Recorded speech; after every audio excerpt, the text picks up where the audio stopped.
The Hard Count is presented by BetMGM. As y'all know by now, we've teamed up with BetMGM this college football season.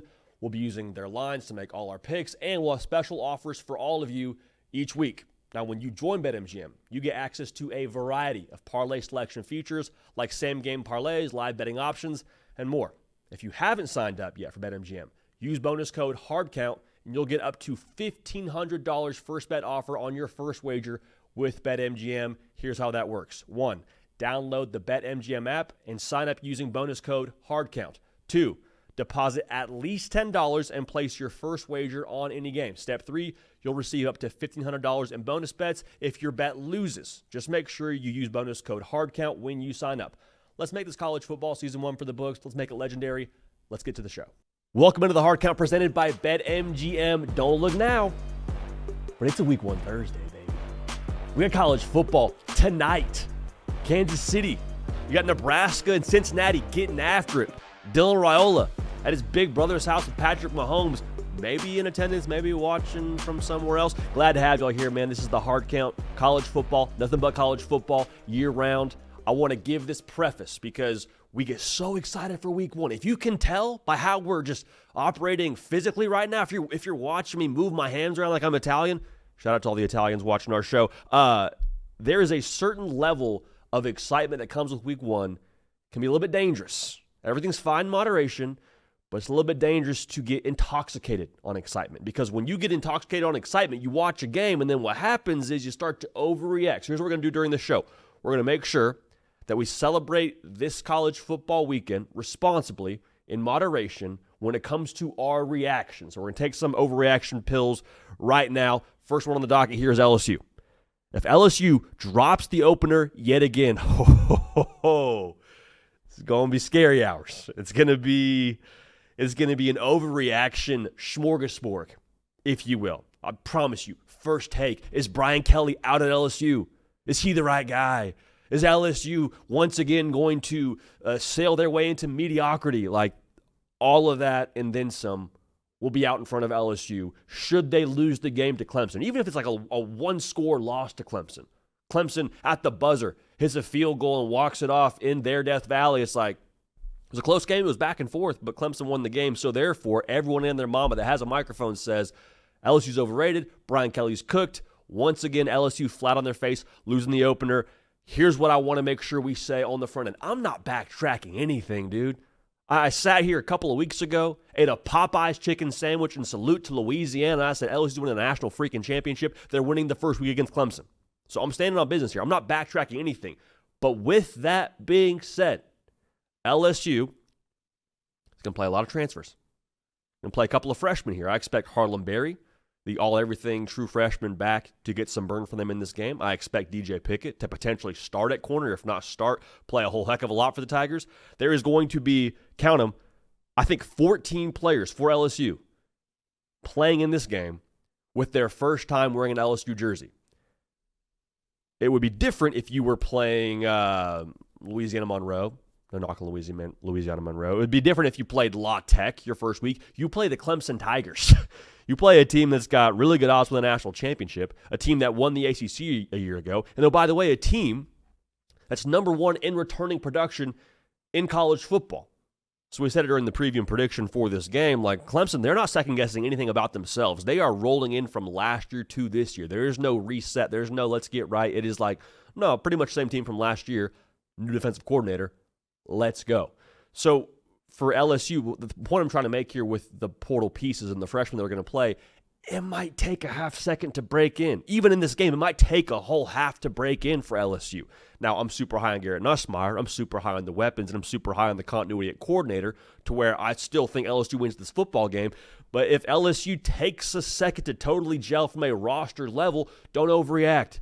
Don't listen to everyone with a microphone saying LSU is once again overrated, once again they're cooked. Don't listen to that. Don't listen to that. Because quite honestly, the spot in itself for LSU, I don't love it. I don't. And again, this is me kind of speaking out of both sides of my mouth. LSU, I think, will win the football game. With that being my take, I also think that this is a tough spot with a team that's, I just told you all the things that are unsettled about LSU. A lot is settled about Clemson. I mean, this is a spot, too, where you are on the road in a place that's going to be pretty raucous in their Death Valley. You don't think they heard what Brian Kelly said about you calling them Death Valley Jr.? You don't think they took that a little bit personal? I've said it many times. We went to the game at a noon kick with Florida State rolling into town. And it was hot, dude. That place was filled up and rocking an hour before the game even got rolling. This is a night game. This is week 1. This is a 0-0 opponent versus a 0-0 Clemson. They will be dialed in for this. They will. I promise you. So all the things externally for LSU that don't have to do with the roster, that also kind of favors Clemson. Go back to the roster itself, too. Like you talk about your one question if you're LSU. It's the offensive line. How are they going to look? I mean, Brian Kelly feels good about him, which if he feels good about them, then I probably feel better about them. But, like, Clemson's going to have 2 top 10 picks on that defensive line alone.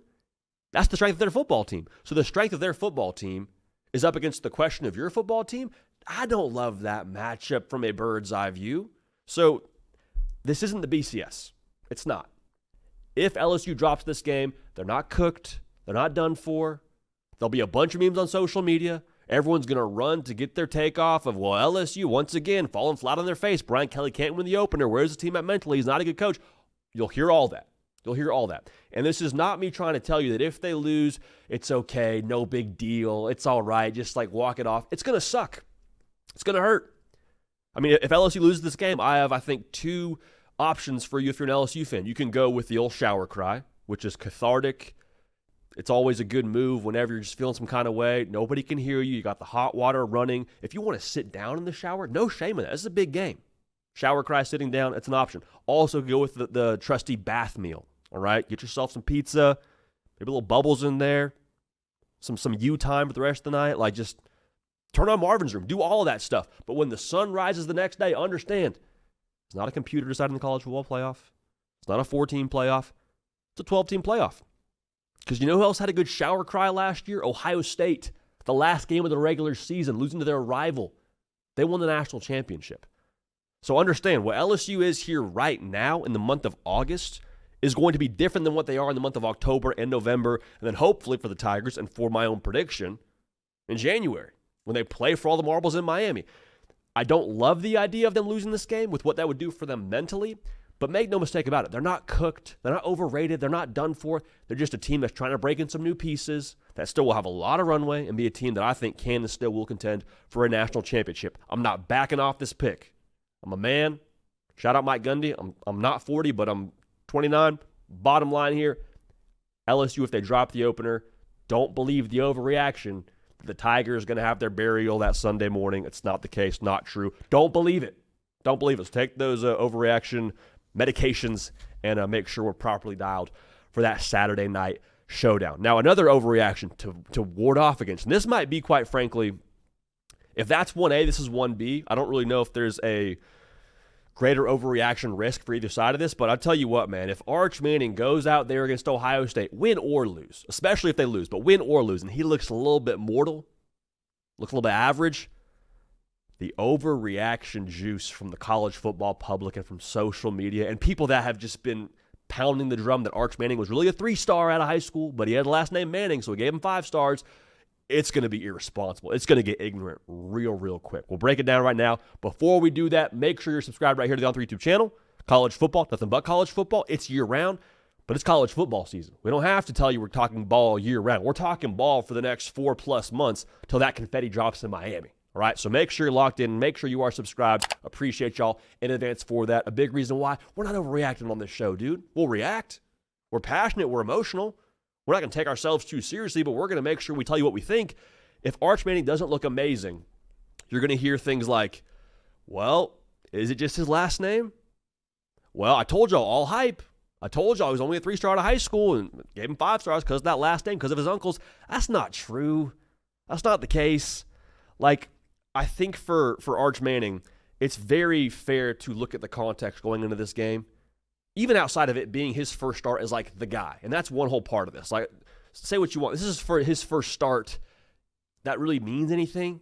JD, he started against Mississippi State last year. It was an SEC game. Yeah, it meant something, but, like, yeah, okay. You could have lost that game, technically.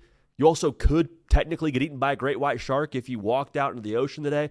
Both of those are probably not going to happen. It didn't happen last year against Mississippi State. But if it takes a second for Arch Manning to find his rhythm, that makes all the sense in the world.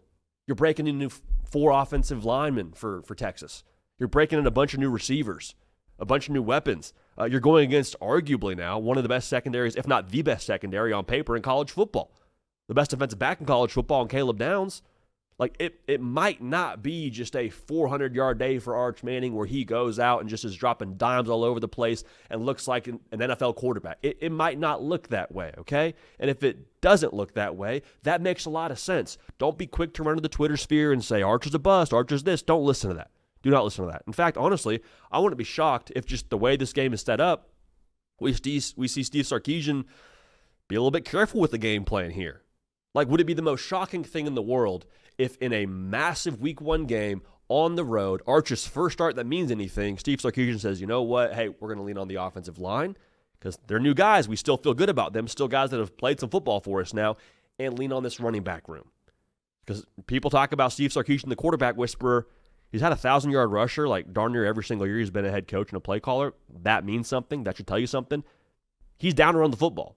And if he goes into the shoe in big noon kick, Dave Portnoy notably not in the stadium, all right, neither here nor there, I wouldn't be shocked if we saw Arch have a pretty pedestrian stat line. Goes for like 207, 1 touchdown, 1 pick. You win the game, I don't think anyone's like all that upset in Austin, are they? I don't think so. So also, I think from a game plan perspective, if I'm Steve Sarkisian, who's the one dude in this building that we want to make sure doesn't kill us in this game? Jeremiah Smith. You know how Jeremiah Smith doesn't get more attempts to hurt you?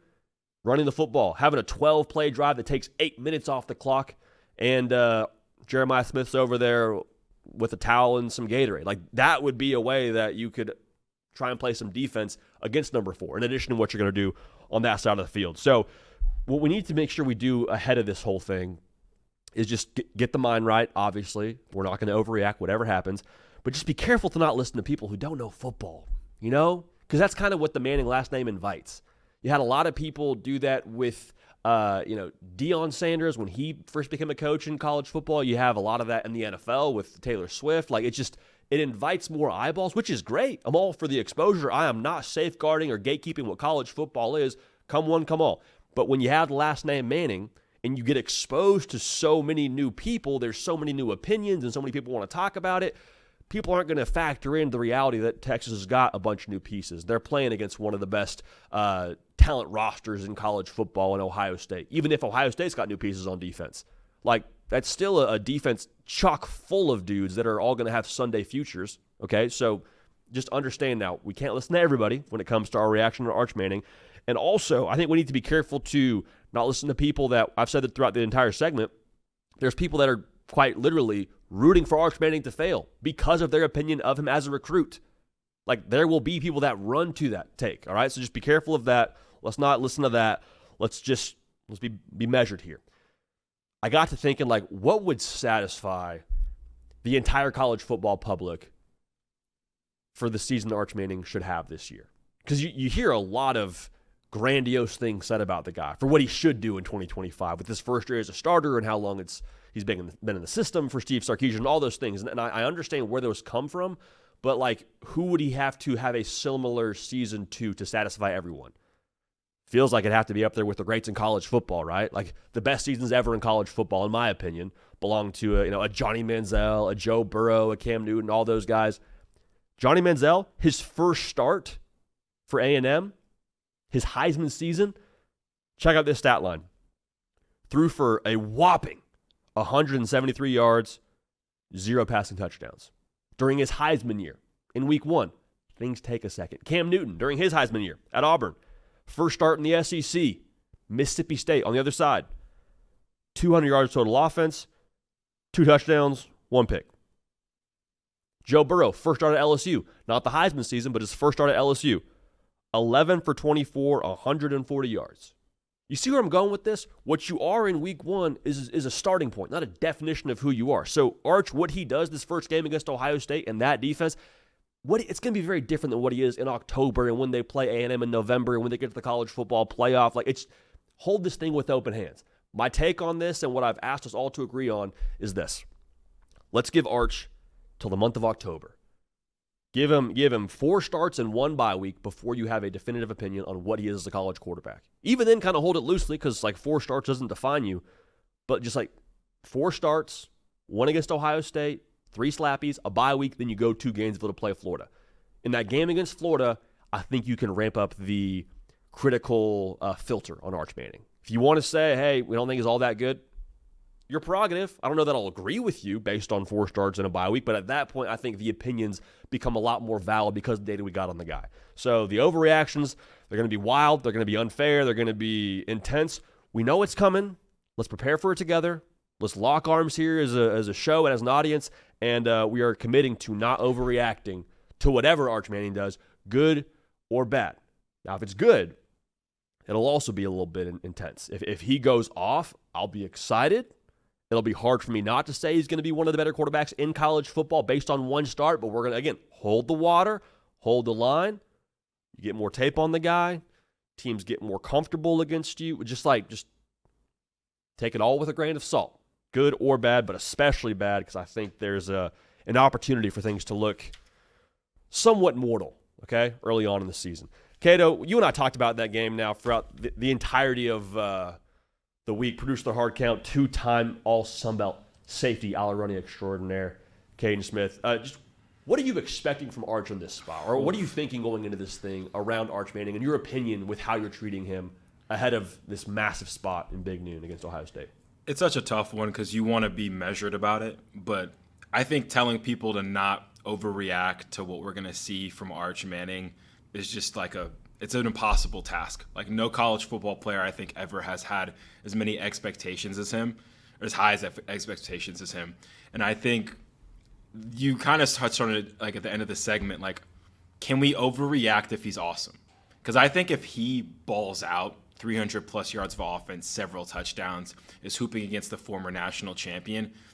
Travis Hunter balled out in week 1 last year, and we were dang, Heisman talk very early. And then fast forward to the end of the season, Travis Hunter's holding up the Heisman Trophy. So I think telling people not to overreact if he doesn't play well is one thing, but I think he plays well, overreact. That's my take on it. I don't know what to expect from him necessarily. There's so many different factors in this game, and I think the fact that he has had the reps he has had and has made a couple starts in his career, granted against the competition, but I think him compared to a Julian Sain, like we talked about earlier this week, he is just more prepared for the moment than the quarterback he'll be going against. I think his defense has a little bit of an edge.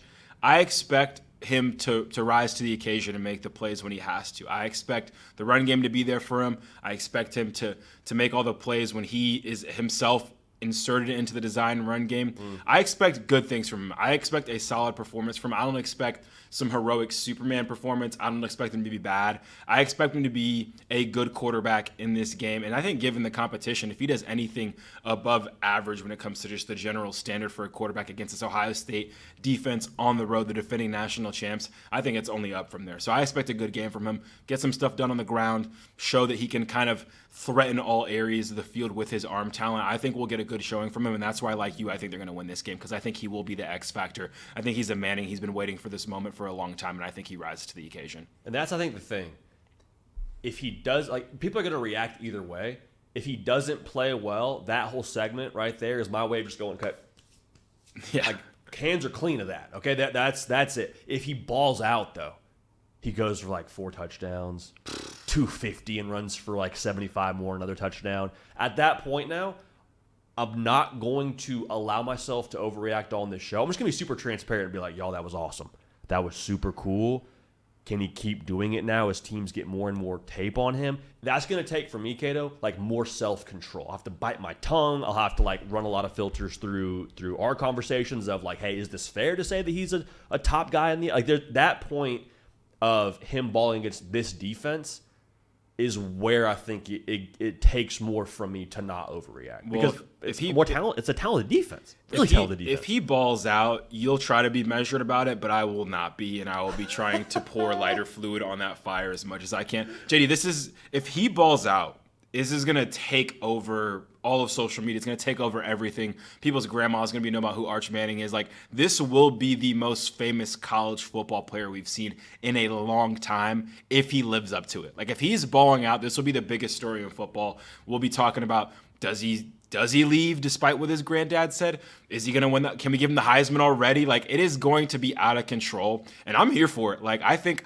college football, where we're at now, the current landscape with NIL, I think we need more celebrity players to just bring more people in this sport. And I can't think of a better person than Arch Manning. So I'm rooting for him hard just because I think the Arch Mania of it all, I'm hoping like 10 years from now, we're like, where were you during Arch Mania? Do you remember that first game he had against Ohio State? Yeah. Do you remember his Heisman season? Like, I hope Arch lives up to the billing, because I think it would just be awesome for college football, bring more eyeballs to the sport, more eyeballs to the show. And I will not be the one telling you to, hey, let's maybe chill on the Arch Manning hype. Like, I'm going to be, no, JD, like, let's get on the train. Like, let's fully do it. So that's where I'll stand with it probably for sure. I love it, dude. I love it. I will say this too, like, the more I listen to the guy talk, like, you know, you get those different clips from him on social media where he's talking about, now we got a red dot and everyone else. I'm like, oh, shoot. That's hard. Born ready. That's a bar. Born ready, man. Peyton wasn't saying that. Eli wasn't saying that. You know what I'm saying? So, shoot, we'll see, dude. It'll be something. So there you have it. You'll have a healthy dose of reaction, overreaction, underreaction. You'll have all of that. But if he doesn't play awesome, just take the overreaction medication.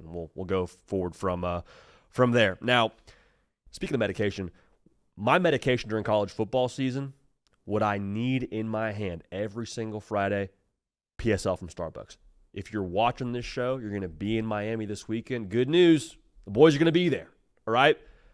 For me, I know it is officially college football season, like I just told y'all. When Saturday morning rolls around, or a Friday, and I've got my PSL in hand while dialing into all the last-minute notes for an epic Saturday slate and a Sunday game like we got this weekend with Miami and Notre Dame. So, to properly celebrate the return of both college football and the glorious pumpkin spice latte, come hang out with me and the best return man in the history of football.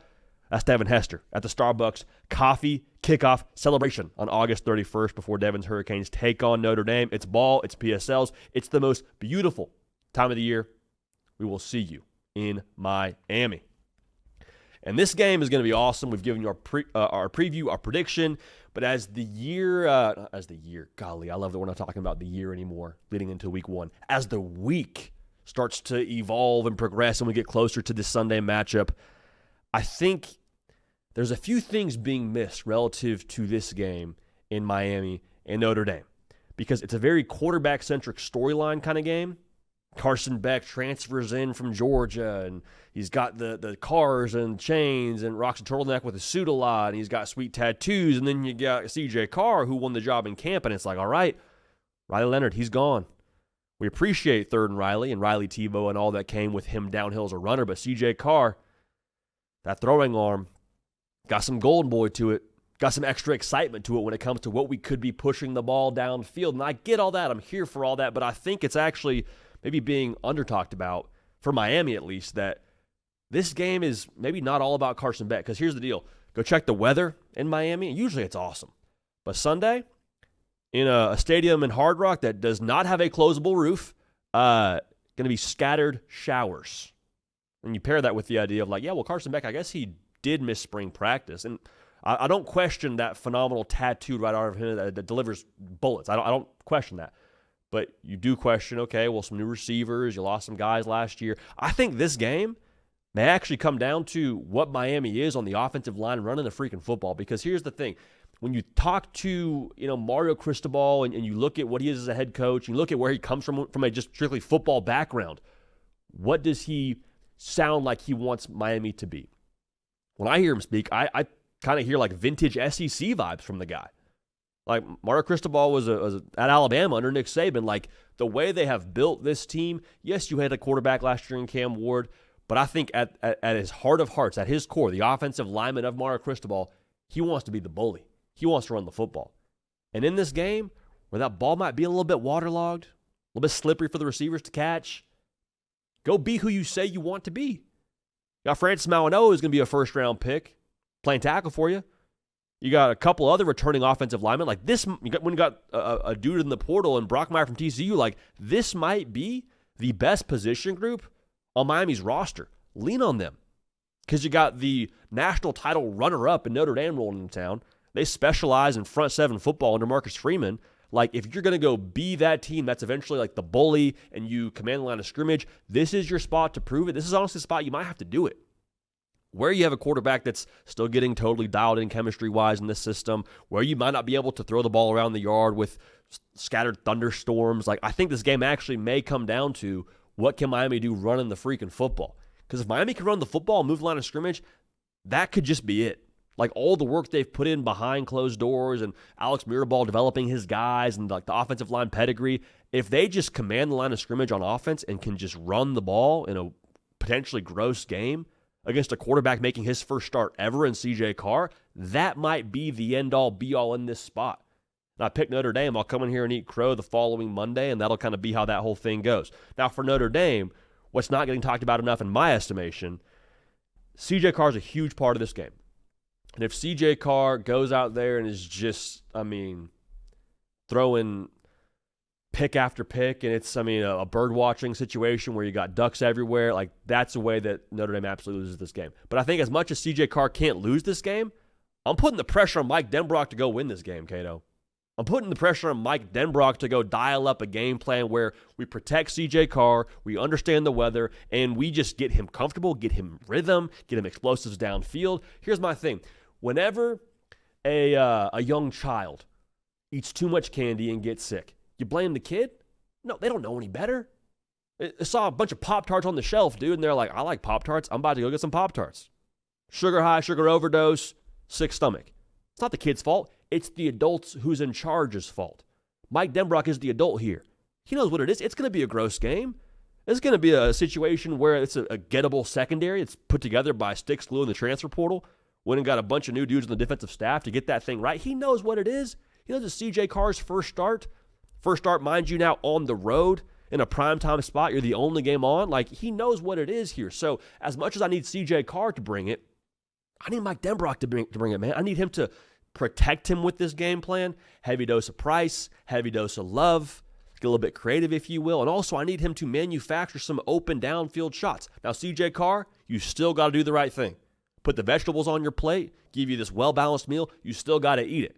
Okay? So make sure that's very, very clear. But I think a lot of this pressure personally falls more on Mike Denbrock to be the one to get this thing done and to be the guy for Notre Dame that you look at the end of this thing and say, CJ Carr played well, but gosh dang it, dude. That was an oil painting of a game plan from Mike Denbrock that allowed Notre Dame to take advantage of the new pieces for Miami, take advantage of the wacky weather in the backfield that we have in our offensive line, and put us in a position to be successful offensively, even with all the newness for our new quarterback in a one CJ Carr. Now, I keep saying this, just keep an eye on the potential of Kenny Minchey in the game plan, but if things go left, it's also on the adult to make the tough decision and say, hey, CJ Carr, we love you. Kenny Minchey in this environment gives us a better chance. I'm not rooting for that for CJ Carr. I hope he balls out, keeps his job, all those things. Never root for anybody to be benched, but I do just think that should be noted as it pertains to this game and the game plan and what this thing could look like for the Irish in a potentially mucky situation. All right? Now, you know what's probably not going to be a mucky situation is Oregon playing Montana State. It's no knock on the Bobcats. Love Montana State. I love the brawl of the wild, but this is going to be a brawl, and it might get a little bit wild. I can't even find a line for this thing on BetMGM, which tells you, translation, it's not going to be a situation where it should be all that pretty for Montana State. But here's the real thing to watch here. Dante Moore, we expect to be making his first start for the Oregon Ducks in this game. And the excitement and buzz around him relative to their last two quarterbacks, I don't want to say it's greater, but it feels different relative to just like their entry point into this lineup. Because when Bo Nix got to Eugene from Auburn, it was like, he's in a quarterback battle. Was this a good get by Oregon? Like, what's this even going to look like? And then he goes off and has a great career at Oregon. Now he's in the NFL. Like, happy ending so far for Bo Nix. Dylan Gabriel, when he got to Oregon, it was like great schematic fit, super efficient of sorts, played a lot of football, like high floor get, but you weren't talking about Dylan Gabriel and all this arm talent and the way that he was going to stretch the field. The conversation for Dante Moore is a lot more, hey, what could we do offensively? Hey, what could he be? And also for Dante Moore, we've said it ad nauseum now. Like, if you're going to get sick as an Oregon fan hearing this for another time, like, go ahead and hit the mute button for a second. Dante Moore has been in the system for 2 fall camps and 2 springs. That matters. Dillon Gabriel got a spring. Good luck, DG. Go get him. And, like, he did a good job. In his first start, he was phenomenal. He threw the ball, like, over 40 times, had great numbers, but the offense wasn't all that efficient. Like, they only scored 20-some-odd points. That roster last year at Oregon, that offense last year at Oregon was a lot better than scoring 20-something points in your first start. Bo Nix, his first start was against Georgia, got mollywopped. Now, different OC in Dillingham and Will Stein, but like the point stands. Only got a spring. Had a super tough opener against Georgia in Atlanta, and it was just bad for business.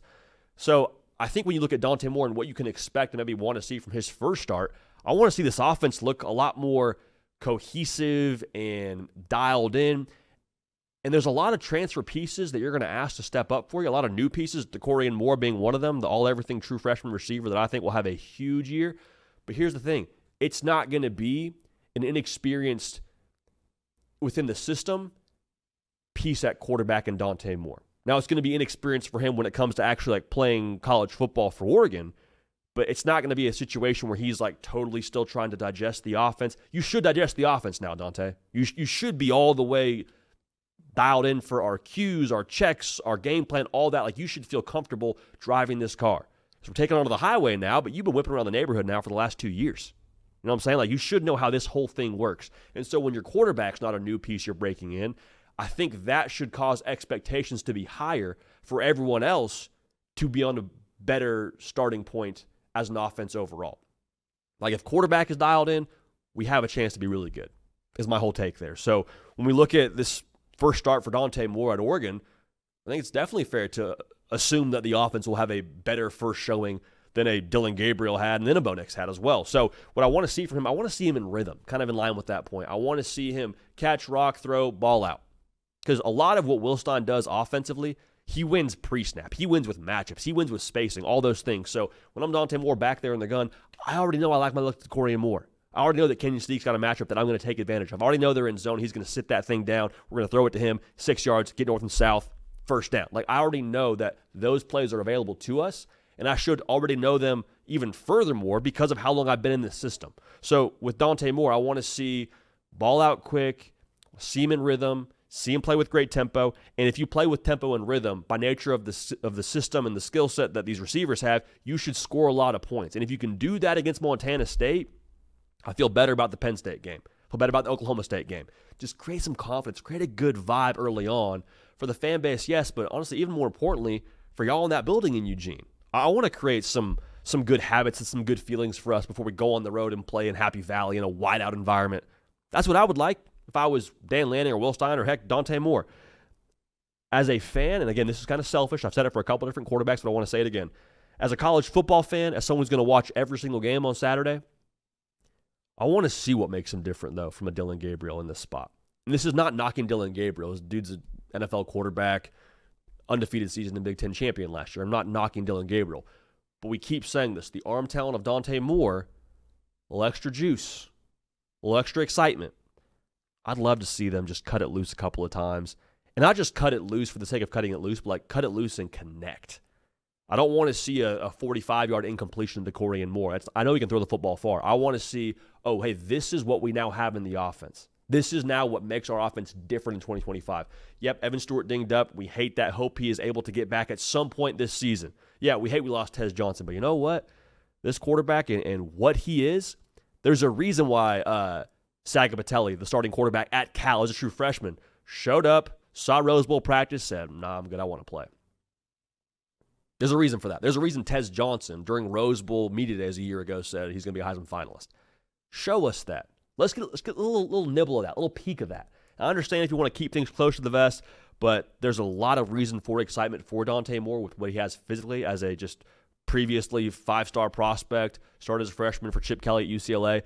I'd love selfishly to get a peek at that. And honestly, too, if you're talking about game plan and confidence, knowing you can do it in a game-like scenario before you get to those games against Oklahoma State and Penn State, I think that would be a nice little way to walk into this whole thing, if it's me. All right? So, Dante Moore, Will Stein, go ahead and cut it loose a little bit, babe. We'd love that. We'd love that for you. We'd love that for us. and we don't apologize for it. All right.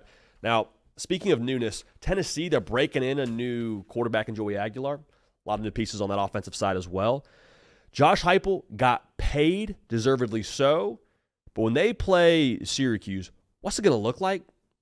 You know what I'm saying? Like, they play him in Atlanta. They play him early on a Saturday. Like, what's the formula look like now for Josh Heupel in 2025 with all the new pieces and all the new ingredients and what he has to work with in the post-Nico Iamaleava era after this contract? We'll break it down right now. First things first, though, if you're a Tennessee fan, thank you for being locked in and being subscribed. A lot of y'all have. If you haven't yet, now's the time. College football season's here. Big win against Syracuse this weekend. Make sure you are subscribed so you don't miss anything pertaining to your Vols. Now, if you want to be at the game, I got something for you. Hard Count brought to you by Game Time. All right, they're doing the Lord's work, getting all of us to college football games this season with the best prices, best tickets, guaranteed. All right, so if you want to get to the game in Atlanta this weekend, check the Game Time app, check out those seats. And I keep saying this, man, there is no way to buy a bad seat using Game Time. If you buy a bad seat, like you don't like your view from your seat, that's on you, because Game Time's got you a view from your seat before you even buy. Right on the 50, making sure you're not behind some Jumbotron. Like, Game Time has got all that dialed in for you so you can know before you buy. Also, you can buy like last minute. So if you're thinking about this whole thing, like Knoxville to Atlanta is not that far of a drive, I don't believe. So if you're sitting there right now watching this show, like, man, I wonder how much tickets are going for. Game Time has got you covered with like ticket prices all the way till, the morning of. All right, so Game Time will take the guesswork out of buying tickets. Download the Game Time app. Create an account. Use code HARDCOUNT for $20 off your first purchase. Terms apply. HARDCOUNT, HARDCOUNT. That's the code for $20 off your first purchase. Swipe, tap, ticket. Download the Game Time app today. So as I was saying with Josh Heupel, dude just makes it work. Like, you ever watch those reality cooking shows where, it's on Netflix and all the streaming services, but like they give them some just heinous ingredients. Hey, here's peppermints and beef liver. Make us dinner. Josh Heupel's done that multiple times in a row now. It's like, I don't know how he's going to make it work. I don't know how this is going to look. I don't know how it's going to taste. But then you fast forward the tape a little bit. Wow, phenomenal little holiday Christmas liver for you. And it tastes great and it comes out great. And it was kind of what it was a year ago, right? Redshirt freshman quarterback, first year starting quarterback in Nico. Totally figuring out what the offense is early on. Kind of looks a little bit stop-start, but great defense. We make it work. This year for Josh Heupel, I think you could argue it is the toughest set of ingredients on the offensive side. You got a quarterback coming into your system who's going to start, who did not get spring practice, who has not played Power 4 football just yet. You have one of the best backs in America from a year ago, Dylan Sampson, gone to the NFL. One of your running backs you're going to count on pretty heavily here as a former walk-on. And then, oh, by the way, you have to depend on two true freshman wide receivers at a pretty high level from week one. Josh Heupel, those are your ingredients. Go cook. And here's the thing. I think he will. I think they're going to make it work. Now, the game against Syracuse is just a jumping off point. So what they are in this game and what they are in October will be different.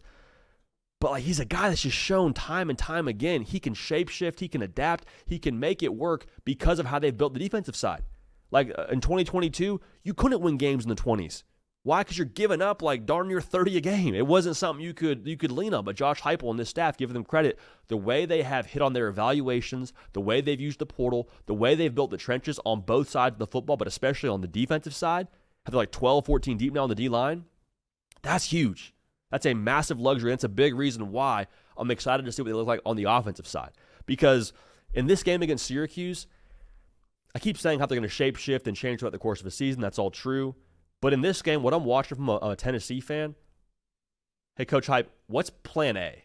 Because what you do in week one in a game like this tells me as a college football fan what you think your team is good at throughout spring practice and fall camp, especially fall camp here with Joey Aguilar. So if we see them out there just dealing the ball downfield and we're trying to drop dimes and push the tempo and all those things, it's like, okay, hey, we think we got something here in Joey Aguilar.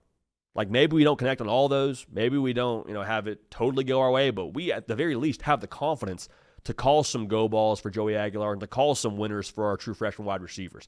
They're going to run the football. Don't get that twisted. They will run the ball. But to what degree do they lean on the run game? Is it a situation where a year ago where they're just like, yeah, we like our offensive line, we like these backs, we're going to go win a rock fight. We don't apologize for that. It works. It's our identity, it's our tempo. We're going to do that. But don't be shocked in the slightest if when we get to the latter months, I keep saying latter months because I'm telling you, it's a marathon, not a sprint. Still got to win a race. Don't be shocked if there's some names that pop that we weren't even thinking about right now. And that's college football across the board. But like, go back to 2022. If I told you that they were going to have a Biletnikoff Award-winning wide receiver in 2022, what would you have said? Oh, wow, hey, Cedric Tillman must have gone crazy then. Good for him. Good for him. No, it was Jalen Hyatt. No one was talking about Jalen Hyatt going into 2022. Best receiver in America. Nobody was talking about him. I wouldn't be shocked if going back to the evaluations they have, the way they maximize their talent, the way they put their guys in position to succeed, there's a couple of guys, whether it be the receiver room, running back room, offensive line, maybe Joey Aguilar balls out in a much greater sense than we even think right now. Like, don't be surprised if we see them pop. Because to me, that's what Heupel is able to do with his roster, what his scheme is able to do with his guys, and just kind of what his MO has been throughout the entirety of his career at Tennessee and really his entire career coaching. Guy makes it work. Doesn't matter the ingredients, just makes it work. So in this game against Syracuse, what does it look like? What's the attitude? What's the vibe? Holding it loosely, it's going to change, but that's going to be something that I cannot wait to watch here in week 1 of the college football season as Tennessee plays Syracuse in the A. All right, we've told y'all before, man, give us a call, 629-888-3931. Hit us with your college football takes. Y'all done a great job of doing that, so keep those coming. But also, hit us with some of your off-field issues, if you will. If you've watched the show before, you kind of have a gauge for what it's going to look like. We got one of you, though, that's got a housewarming party on the docket, trying to nail down exactly when the best time to do that is. Go ahead and take a listen. Hey, JD. It's Jeremy out here in Salina, Texas. Huge Dogs fan. Go Dogs. So me and my wife just closed on our first house. And I'm looking at weekends to have a housewarming party. And I need to know what you would think the best weekend would be, which Saturday would be best to have a housewarming party. You know, hot dogs, nachos, burgers, whole 9 yards. Thinking about September 27th is my birthday. Also happens to be the day dogs and elephants go head to head. But I don't know if I want my grandparents there. I might have some colorful language. So let me know what you think. I appreciate you. Keep up the good work. See you later. Bye. Shout out Salina, Texas, tapping in, man. Appreciate you calling. Cato, he said a Georgia fan? Is that accurate? Georgia fan? So I think there's a couple ways to go here. What do you want out of your housewarming party? Is I think what the big question is there. Because looking at the schedule, you mentioned the birthday weekend, so happy early birthday to you. That's going to be an awesome weekend. Going to be an awesome game when you play Alabama. Like, that in itself is something we'll revisit here in a second. But if you just want to christen the house with a win, there's some other ones you can tee up here.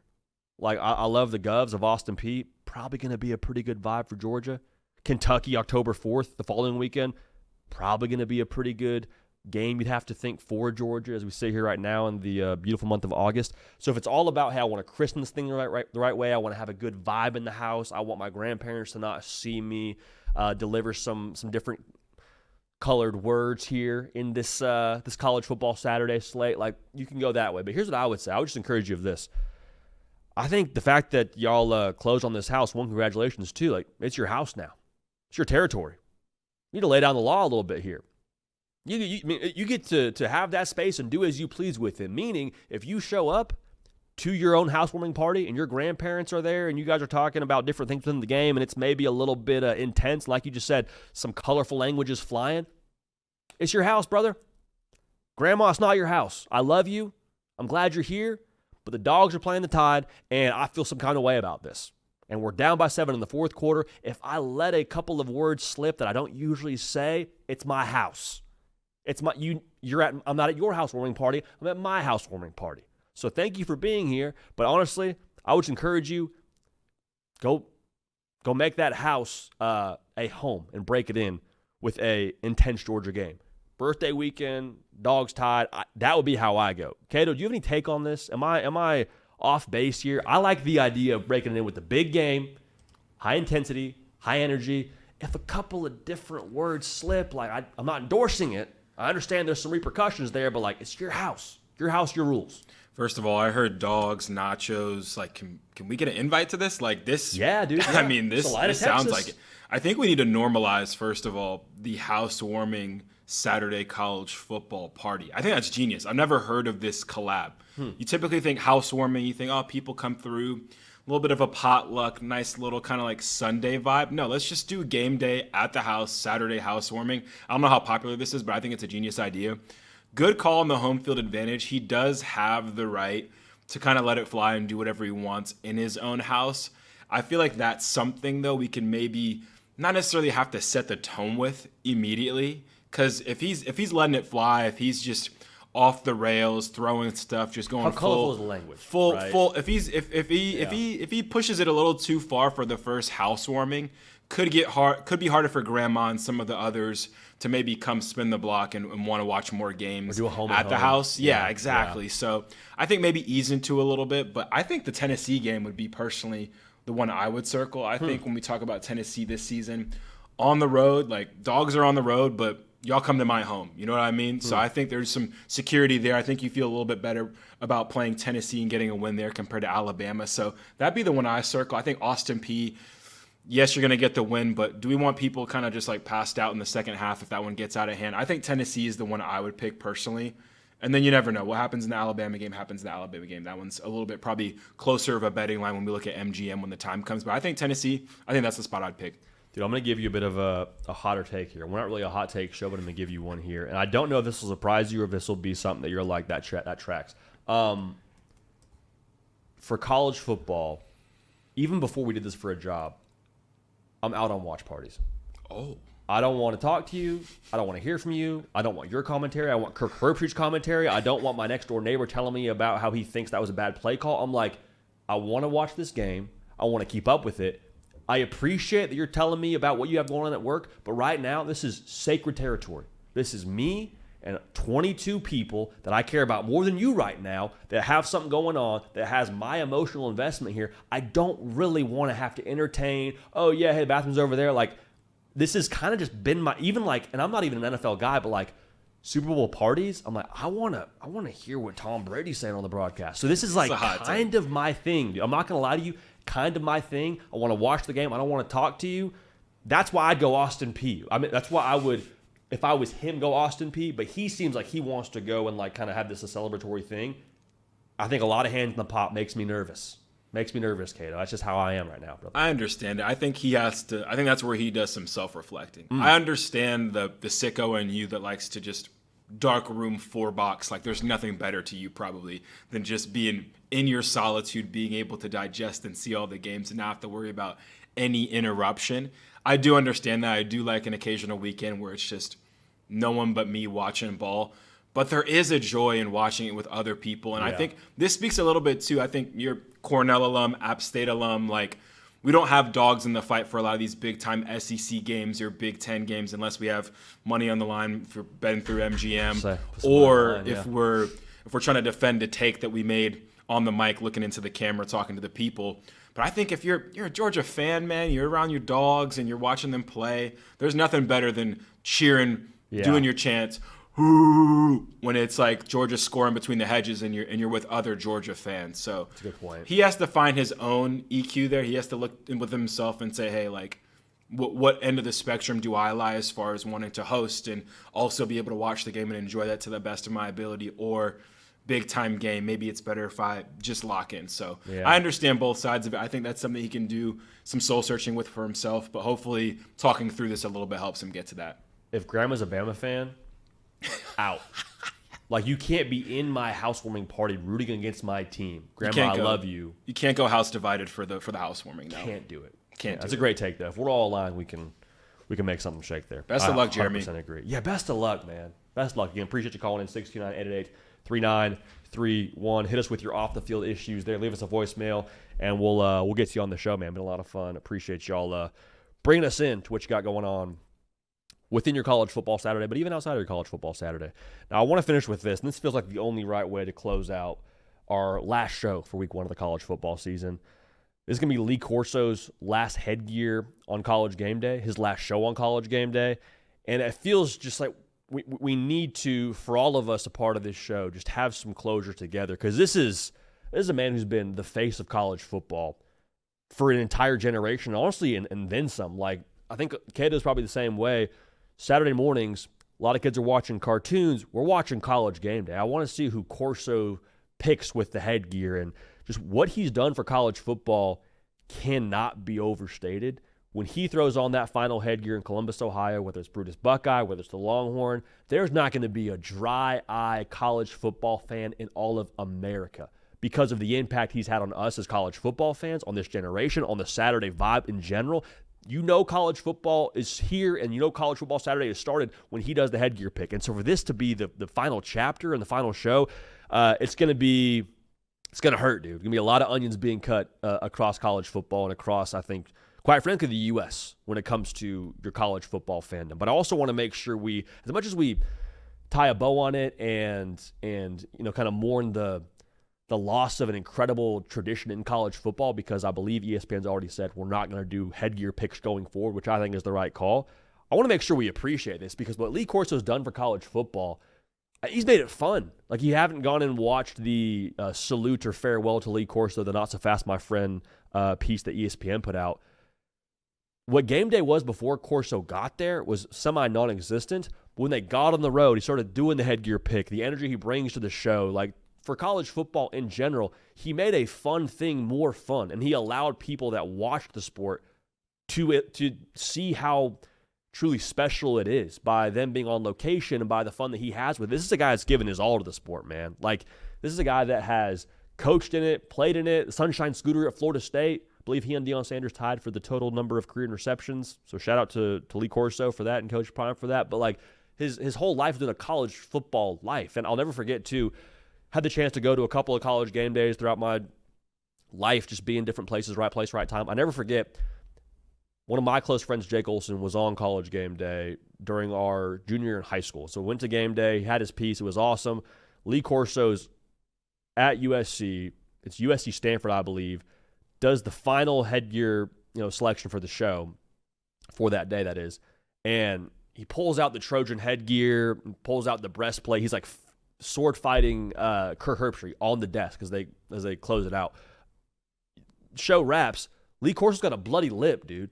He's out there catching a bloody lip on college game day for the headgear selection. Like, he just has fun with it, but also he's committed to it. He's invested in it. And I think that's a special thing and something we're all going to miss and appreciate about him. The way that he cared and brought fun and joy to college football will never be replicated. We can only hope now, for us being in the sports media college football space, we can try to push forward what he's already set before in this industry, and just a guy who's defined college football in an era of college football for college football fans. Lee Corso, thank you for everything, brother. We appreciate you, and you will be missed, which is an understatement to say. But thank you for Lee Corso for all you've done for college football, and heck of a career, man. Heck of a career and heck of a mark left on a sport, leaving it better than he found it. So we appreciate y'all making this show what it is. We appreciate y'all locking in with us. Week 1 is here. Enjoy it. Don't overreact to it. Maybe if you want to overreact to it, but we're going to see y'all throughout the rest of this weekend. Have reactions for you. We're back into it now. Season mode. Caden Smith, the 1s and 2s. Myself, PicKell. We'll keep this party rolling.